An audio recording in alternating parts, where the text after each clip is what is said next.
Question number 89 है, which salt shows maximum osmotic pressure in its 1m solution.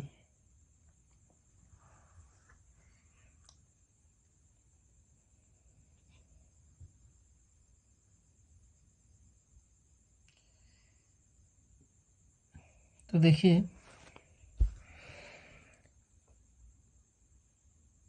यानी 1m AgNO3 है,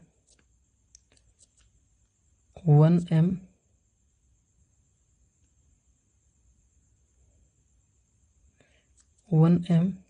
Na2SO4 है, 1m NH4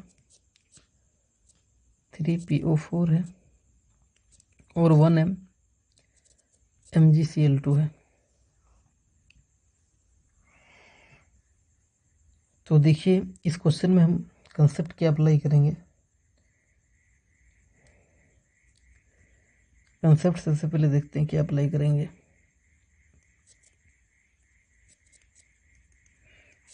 कि हम NF सबसे पहले निकालेंगे, यानी जिसका जिसका NF ज़्यादा उसका क्वालिटेटिव प्रॉपर्टी ज़्यादा होगा। इसका मतलब relative lowering in vapour pressure ज़्यादा होगा, और अगर relative lowering in vapour pressure ज़्यादा है यानी डेल्टा पी ज़्यादा होगा, डेल्टा टीबी ज़्यादा होगा, डेल्टा टीएफ जो है वो ज़्यादा होगा, पाई ज़्यादा होगा,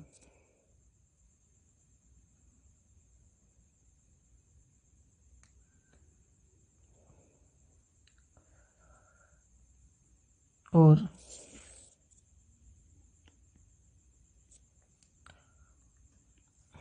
एक केस लीजिए कि जिसमें कोलिगेटिव प्रॉपर्टी अगर बढ़ेगा तो पाई और टीबी सॉल्यूशन ये भी क्या होगा,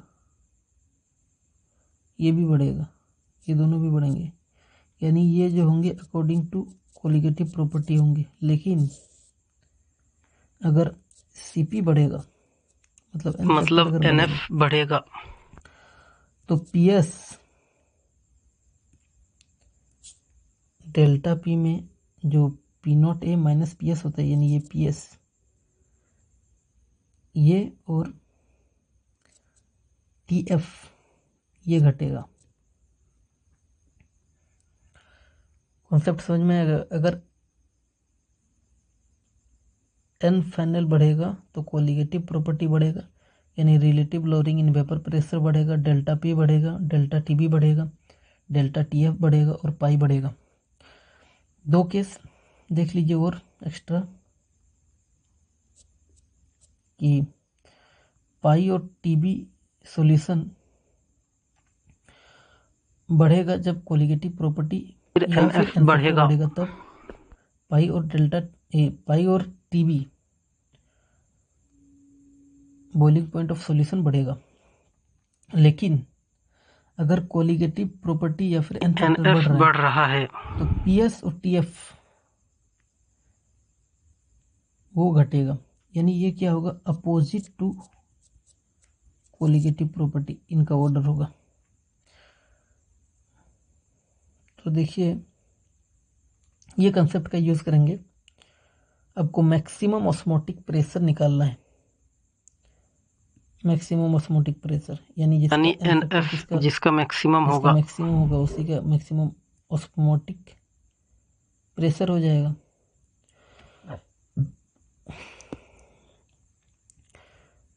आपको बता चुके हैं I इक्वल टू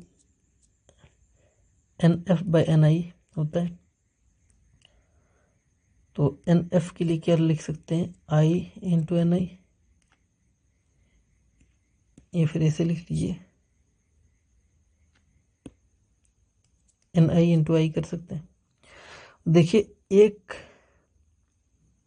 m है, इसका मतलब क्या होता है, 1 लीटर सॉल्यूशन में 1 मोल सोल्यूट है, यानी ये क्या हो गया, Ni हो गया, ठीक ना। तो सब में 1m है, तो सबके लिए Ni क्या हो गया, 1 हो जाएगा, तो Ni इंटू आई, तो सबके लिए कितना होगा, 1 1 1 1 इंटू इंटू इंटू इंटू। अब देखिए आई AgNO3, इसको ब्रेक करिएगा, AgNO3 इसको ब्रेक करिएगा, Ag plus plus NO3 minus NO3 minus, तो इसके लिए n का वैल्यू 2 हो गया। चूँकि अल्फ़ा के बारे में कुछ कहा नहीं गया तो n को ही i मानेंगे, तो i का वैल्यू भी कितना हो गया, 2, तो इंटू 2 हो जाएगा, तो इंटू 2। अब देखिए Na2SO4, यानी इसको ब्रेक करिएगा, 2Na plus plus SO4 minus 2, तो अगेन n का वैल्यू देखिए, टोटल नंबर ऑफ आयंस 3 हो गए, तो n का वैल्यू 3, तो i का वैल्यू भी कितना हो गया, 3, तो इसके लिए i का वैल्यू कितना हो गया, 3। इसको देखिए आप ब्रेक करिएगा, तो NH4 plus plus PO4 minus 3, ये यहाँ पे 3 आ जाएगा। तो देखिए टोटल आयंस कितने हैं, 4 हैं, ये और ये 4, तो n का वैल्यू कितना हो गया, 4, यानी i का भी यही वैल्यू होगा, इंटू 4 हो जाएगा, इंटू 4। और इसमें देखिए कि इसको आप ब्रेक करिएगा, Mg प्लस 2 Cl नेगेटिव, देखिए again total number of ions 3 है, तो n का वैल्यू 3 और यही i का वैल्यू हो जाएगा, तो इंटू 3 आ जाएगा यहाँ पे, तो इंटू 3।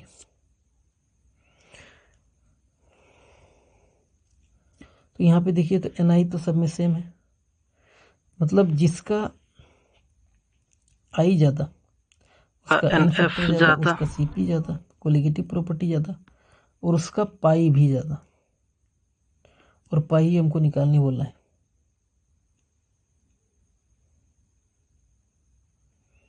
तो देखिए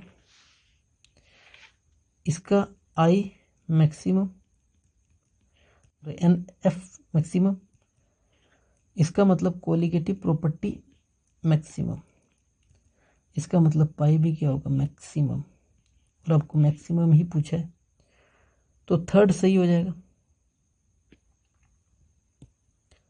थर्ड होगा।